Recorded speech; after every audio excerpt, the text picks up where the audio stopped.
जो कुछ किया है सो यहाँ नेताजी ने, नेताजी के परिवार ने किया है। भाई जब सब विरोध है, सब गलत कर रहे हैं, तो फिर उसके बावजूद भी फुल बहुमत में कैसे सरकार बनी? सब गड़बड़ी थे। मशीनें में चोरी हो साहब, और एक ऊपर वाला नीचे वाले के ऊपर वाला भी होता है गवर्नमेंट। सरकार और करतार, सरकार और करतार का हाथ जिस पर हो जाता है वो आदमी एकदम सफल हो जाता है। यह चुनाव उन शक्तियों के साथ है जिन्होंने 80 करोड़ लोगों को लगातार महामारी के टाइम से अब तक फ्री भोजन उपलब्ध कराते आ रहे हैं। क्या नाम है आपका? हमारा नाम है नरोत्तम सिंह। नरोत्तम सिंह जी। जैसा कि हम निकले हैं 2000 ये जो चुनाव चल रहा है मुलायम सिंह जी के देहांत के बाद उपचुनाव, ये जानना चाहते हैं आपकी जो जनता है यहाँ की परासना की, किसको वोट करने की? अरे यहाँ तो सब सफाई के हैं। अच्छा, सपा के हैं। क्यों सपा है? अरे नेताजी यहाँ के कर्म क्षेत्र नेता थे, भूमि के नेता थे, तो उनके वहाँ उनका सब कुछ यहाँ है।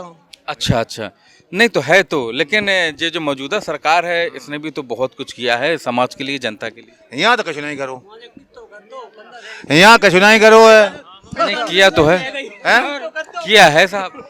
नहीं हमारी नजर में तो कुछ नहीं किया। सड़कें मुलायम सिंह ने करी। नहीं हाँ, और ये अखिलेश ने ये हाईवे बनवाया, सब पुल बनवाए, नदियों के पुल बनवाए। जो कुछ किया है सो यहाँ नेताजी ने, नेताजी के परिवार ने किया है। अब जैसा कि उज्ज्वल योजना के तहत सरकार ने सबको फ्री एकदम फ्री गैस सिलेंडर दिए, 5-5 किलो आपको अनाज भी दिया गया, गरीबों की किसानों को पेंशन दी गई, आप कुछ कराए ही नहीं। जे कछुना जी तो उनके समय में था, उनके भी जमाने में था। पेंशन तो नेताजी ने ही बनवाई थी, नेताजी ने ये सब काम किए हैं। उनके पद चुनने पे चाहे कोई चलने लगे, पीछे पीछे नेताजी ने ये पेंशन वृद्धा पेंशन ये नेताजी ने कानून बनाई। अच्छा, कितने वोटों से जिताना चाहेंगे? हैं? हम तो यहाँ से ज्यादा मतलब जो है कम से कम 1 लाख वोट से जिताना चाहते हैं और जिताएंगे। चलिए, बहुत अच्छी बात है। हाँ, तो बात कर रहे थे आप जानवरों की, तो हम पूछना ये चाह रहे हैं कि किसान के जानवर है, जैसे कहते हैं अपने माल की स्वयं रक्षा करें, तो आप सुरक्षा तो करे। जब सरकार मंत्री जी की थी तब वो किसानों तक गई थी, तब काहे नहीं दिली, अब काहे दिली है? तो ये तो किसान की समस्या है, वो क्यों नहीं? किसान तब बिची रही थी, तब बिची रही थी गैया, अब बिचती नहीं। अब क्यों नहीं बिक रही? मोदी बंद करे, बाजार बंद करे। अब हर चीज बाजार में नहीं बिकती तो वैसे भी तो बिक जाती है प्राइवेट में। प्राइवेट में कोई नहीं लेता। क्यों नहीं लेता है? गैया हजारों डेली है, काल गैया बेची है, मंडी में बेची है, यहाँ कौन खरीदार है? एक आध खरीदार है। हाँ, इधर आओ। क्या नाम है? नाम क्या आपका? राजवीर सिंह। राजवीर सिंह, उधर कैमरे की तरफ देखो। दूध 30 रुपया है। आओ इधर आओ। 30 रुपया लीटर दूध जाए। हमारे यहाँ तो 40-50 में है भाई। 40 है तो अब आप देख लो तो आप भूसा का रेट है, दाना का रेट है, कहाँ बाने के ले जाइए बहुत देख ले। और सिलेंडर फ्री दे आप बर्बाद हो, आज 11.5 को है, और जब फ्री दे थे तब 500 को दो। अब सिलेंडर कहाँ ले जाए गरीब आदमी? सब्सिडी नहीं आ रही, गरीब आदमी। अच्छा, इतना सब कुछ होने के बावजूद भाई, इतना सब कुछ होने के बावजूद फिर भी उत्तर प्रदेश में फुल बहुमत से सरकार बन गई, तो क्या मतलब मन में राम बगल में ईंटे वाला काम तो नहीं हो रहा है यहाँ पर? कोई ऐसा हम अकेले हो और यहाँ 10 आदमी हो तो हमें मारिए ली। भाई जब सब विरोध है, सब गलत कर रहे हैं, तो फिर उसके बावजूद भी फुल बहुमत में कैसे सरकार बन जाए? सब गड़बड़ी से। क्या कहते? मशीनें में चोरी हो साहब, वोटों में डाल रहा है, वोट जाए कहाँ रहो, जीत नहीं रहा तो चोरी नहीं हो रही, कहाँ हो रहा?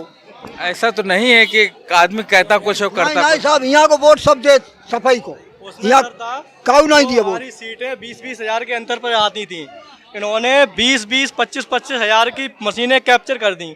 अब जैसे यहाँ की बात करो, लोग ये कह देते कि शिवपाल क्यों जीत गए? शिवपाल तो 1 लाख से पार हो रहे हैं, तुमने 25 हजार कर दिया कैप्चर। अब जहाँ सीटें हमारी 25 हजार पे टक्कर पर जा रही थी, उन्होंने pहले ही फीडिंग करा दिया, 25 हजार तक वोट अगर बराबर होता है तो भाजपा जीतेगी। अब मैनपुरी की बात करो, हम 1.5 लाख पार हो जाएंगे, तुम 50 हजार भर के रखोगे, जब भी हम 1 लाख पार हो जाएंगे। यहाँ थोड़ी हरा पाओगे आप, क्योंकि यहाँ हम एक तरफा वोट डालते हैं। और यही वोट अभी मेरा बैलेट से पड़ जाए लोकसभा मैनपुरी में, वादा करता हूँ मीडिया बंधुओं के सहारे से कि अभी चुनाव आयोग जी से कहना चाहता हूँ, अभी बैलेट पेपर से करा दो और 3 लाख पार हो जाएंगे हमारी डिम्पल भाभी, 3 लाख पार। नहीं तो फिर अगर से वोटों की चोरी इस तरीके हुई तो फिर लोकतंत्र का हत्या हो रही है, लोकतंत्र की हत्या हो रही है, सरकार की ओर से लेकर के लोकतंत्र की हत्या हो रही है। समझे? क्योंकि वहाँ कर्मचारी जो बैठे हुए हैं, अभी देखा आपने, मेरा थाना अध्यक्ष छुट्टी दे दिया। क्या नाम था थाना अध्यक्ष का? वो क्या नाम था उनका, दिमाग सेट का भी बात करते थे, उनको छुट्टी दे दिया अभी अभी। चले जाओ अभी, चले जाओ आप। अब दूसरा आएगा कोई? अभी मैं 2-4 दिन से हम खेत में लगे हुए, हमने देखा नहीं। हाँ हाँ हाँ, तो ये चीज़ है सर, उनका ऊपर क्या है कि हाथ रखा हुआ है। मान लीजिए, जैसे उदाहरण दे रहा हूँ, बैंक की गलती नहीं, ये बैंक है, यहाँ पर नियम से कार्य चल रहा हो और इनका कोई घनिष्ठ आदमी आ जाए तो वो कार्य कर देंगे, या इनके दबाव में हो। अब कर्मचारी हमारा है जितना भी है, वो इनके दबाव में। मीडिया बंधु हैं, जैसे आप हैं, अच्छी चीज़ निकालते हैं, आपने अगर कोई चीज़ निकालने की कोशिश की, आपको उनकी सीनियर ने दबा दिया, वहाँ तक नहीं पहुँचने दिया, इसलिए हम लोग मार खा रहे हैं। नहीं तो बैलेट पेपर से 27 में करा दें चुनाव, दावे के साथ कहता हूँ अगले सरकार बनेगी, 27 में करा दें। अब लोग ये कह देते हैं, वो आपको अभी बताया, दोहरा रहे हैं, हम लोग ये कह देते हैं कि वो सीट क्यों हो गई जहाँ सर हमारा ज़्यादा बहुमत है, ज़्यादा बहुमत है। और कैप्चर का एक नियम होता है कि इतने से इतने के लिमिट में करो उसे, 20,000, 30,000, 25,000। अब हम यहाँ तो सर्वे शर्मा है, 25 आपके हमारी पार्टी का वोट दे दिया, जैसे भाजपा ने किसी ने 25,000 यहाँ के प्रत्याशी को, उसका पार्टी का वोट मिल गया, 25,000 उसने उसको पहले से भर दिया, तो 50 ही पे तो पहुँचेगा। 2 लाख में हम निक गए 1.5 लाख, तुम्हारा 50 कर लिया। इसलिए यहाँ हम लोग आ जाते हैं, और जो हाँ हमारी सीटें मतलब बराबर की पड़ जाती हैं, वहाँ हम लोग हार जाते हैं मशीनों की वजह से। अगर बैलेट से करा दिया जाए तो वहाँ भी 25-25 हज़ार की जीत होगी। तो ये बैलेट पेपर से क्यों नहीं मांग के करते हैं नेता लोग? अरे हमारे अखिलेश भैया ने तमाम बार कहा है, मायावती जी ने भी कहा था, उस समय कहा था, सुनवाई नहीं हुई, क्योंकि ऊपर वो है। यहाँ संसार में 2 का काम बन जाता है कि तो ऊपर वाला सुन ले, और एक ऊपर वाला नीचे वाले के ऊपर वाला भी होता है, गवर्नमेंट, सरकार और करतार। सरकार और करतार का हाथ जिस पर हो जाता है वो आदमी एकदम सफल हो जाता है। तो करतार ऊपर से जोर लगाए थोड़ा, सरकार वाले काट देते हैं नीचे से, इसलिए हम लोग धोखा खा जाते हैं थोड़ी थोड़ी जगह पर जा करके। और वही हुआ था, हमारी सीटें कोई 5,000 से आ रहे हैं सर, 300 वोट से हमारे विधायक आ रहे हैं। इसी उत्तर प्रदेश में जो अभी लोग कहते, हमने कल देखा था उस पर लाइव पे, कि लोग बताते हैं कि कल कह रहे थे पत्रकार बंधुओं से, पत्रकार बंधुओं ने कहा कि ये बताइए कि आपकी लहर थी। अरे लहर तो थी, लेकिन 300 वोट का कोई अंदाज लगा सकता है? यहाँ हम लोग 200 लोग खड़े हैं, 180 लोग ये कहने लगे हैं कि खाद आराम से बट रही है, आराम से 20 खूब चिल्लाते रहे। जब भी आपको यही निकालना पड़ेगा कि खाद आराम से बट रही है।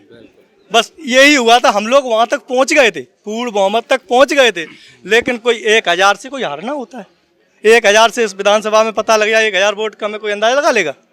1,000 से आ रहे कोई सीट, 300 से आ रहे, 500 से आ रहे, लगभग 125 सीटें ऐसी थीं जो हम 1500 वोट के नीचे आ रहे हैं, वो हराई गई हैं। नहीं तो अगर मशीनें कैप्चर नहीं होती तो हम लोग 25-25 हज़ार से ऊपर चले जाते।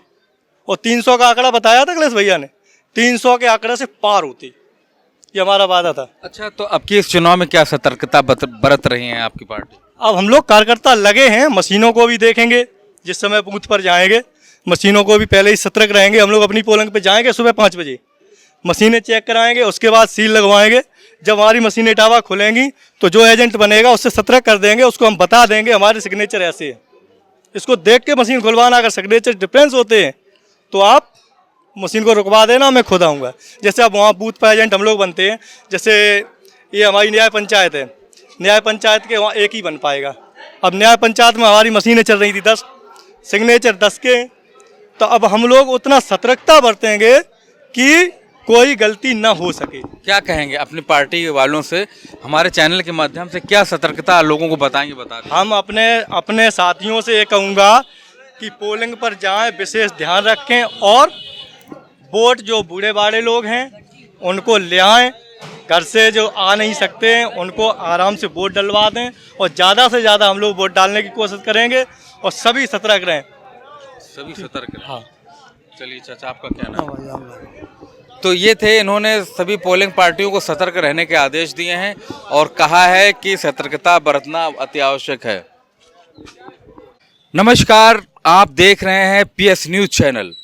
इस वक्त मैं हूं बारालोकपुर इटावा जनपद में और यहां पर लोकसभा मैनपुरी के चुनाव होने जा रहे हैं। अब आपको ये देखना है कि एक तरफ हैं रघुराज शाक्य जी और दूसरी तरफ हैं डिम्पल यादव। चूंकि आप जान रहे होंगे कि मुलायम सिंह जी के देहांत होने के बाद ये सीट खाली हो गई थी और इसको तत्काल चुनाव कराने की आवश्यकता पड़ी और चुनाव हो भी रहा है। दोनों दिग्गज पार्टियां हैं, एक और रघुराज शाक्य हैं, दूसरी ओर है डिम्पल यादव। डिम्पल यादव वही डिम्पल यादव जो मुलायम सिंह जी की पुत्र वधू हैं और अखिलेश जी की पत्नी हैं। और उधर रघुराज शाक्य 2 दफा के सांसद हैं और विधायक भी रह चुके हैं, वो भी सपा पार्टी से। तो देखते हैं यहाँ की जनता का क्या रुझान है। 12 लोग आखिर किसको जिताकर अपनी लोकसभा सीट से पहुंचाएगा। सर आपका नाम क्या है? सुबोध गुप्ता। सुबोध गुप्ता जी, जैसा कि चुनाव चल रहे हैं, उपचुनाव और बहुत ज़्यादा कांटे की टक्कर बताई जा रही है, तो आप लोग किस तरफ रुझान है आप लोगों का? हमारा रुझान तो भारतीय जनता पार्टी की तरफ है और जो टक्कर बताई जा रही है एक्चुअली अब चुनाव एक तरफ चला गया है जी। क्योंकि इस बार चुनाव जो है समाजवाद के नाम पर परिवारवाद की दुकान चलाने वाले लोगों के खिलाफ है। ये चुनाव उन शक्तियों के साथ है जिन्होंने रूस में भारतीय तिरंगा के मान को बढ़ाया। उनके नागरिकों के निकलते के टाइम जैसे ही भारतीय तिरंगा कोई देखता था तो दोनों देश रूस और यूक्रेन अपना युद्ध बंद कर देते तो भारतीयों को निकलते। ऐसी शक्तियों के साथ ये चुनाव है। ये चुनाव उनके साथ है जिन्होंने हर किसान को सम्मान निधि दी। ये चुनाव उनके साथ है जिन्होंने हर घर में लकड़ी के चूल्हे हटाकर गैस सिलेंडर दिए। ये चुनाव उन शक्तियों के साथ है जिन्होंने 80 करोड़ लोगों को लगातार महामारी के टाइम से अब तक फ्री भोजन उपलब्ध कराते आ रहे हैं। तो इसलिए ये चुनाव एक साइड चला गया है, कोई नहीं है टक्कर में, अब ना पड़ो चक्कर में। अच्छा, जैसे कि कहा ये जाता है कि मैनपुरी लोकसभा सीट एक सपा का गढ़ है, तो ये कहाँ तक सच्चाई है? नहीं, गढ़ नहीं, ये एक बहुत बड़ी मानसिक रूप से बंधक बनाए गए थे हम लोग। आज भारतीय जनता पार्टी ने, योगी बाबा ने उस गुंडागर्दी को खत्म किया है और हम लोगों को उस मानसिक दिवालियापन, उस मानसिक घिराव से निकालने की कोशिश कर रहे हैं। इसलिए रघुराज सिंह शाक्य जी आए हैं। 5 तारीख को जब कमल का बटन दबेगा तो सारे लोग स्वतंत्र हो जाएंगे और जो कश्मीर की तरह जो सैफई परिवार का जो धारा 370 मैनपुरी पर लगा हुआ था ये टूटेगी और हम लोग मुक्त होंगे। जय भाजपा, तय भाजपा।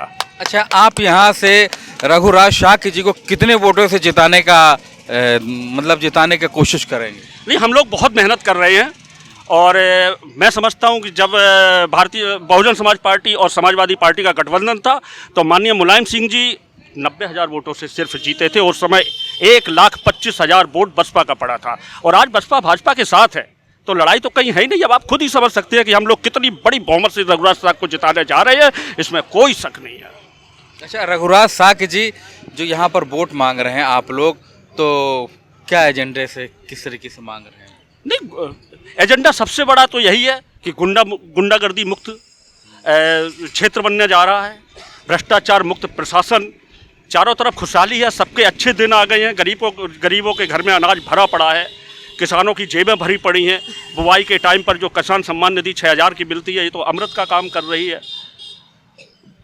माताएं बहनें जो लकड़ी के धुआं की वजह से जिनकी आंखें खराब होती थी, सारे को सबको गैस सिलेंडर मिल गया है और भी कई ऐसी हज़ारों लाखों योजनाएं हैं। हर घर में 2 टोटियां मिलने जा रही हैं।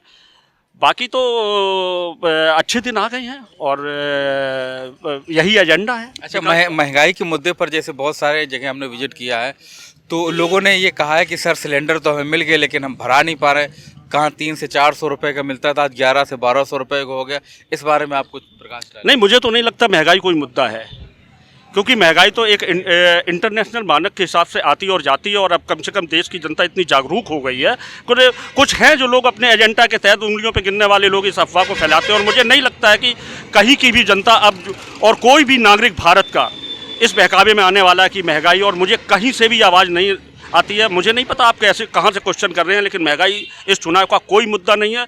ये इस चुनाव का मेन मुद्दा है भ्रष्टाचार, मेन मुद्दा है गुंडागर्दी, जो योगी बाबा ने ख़त्म कर दिया।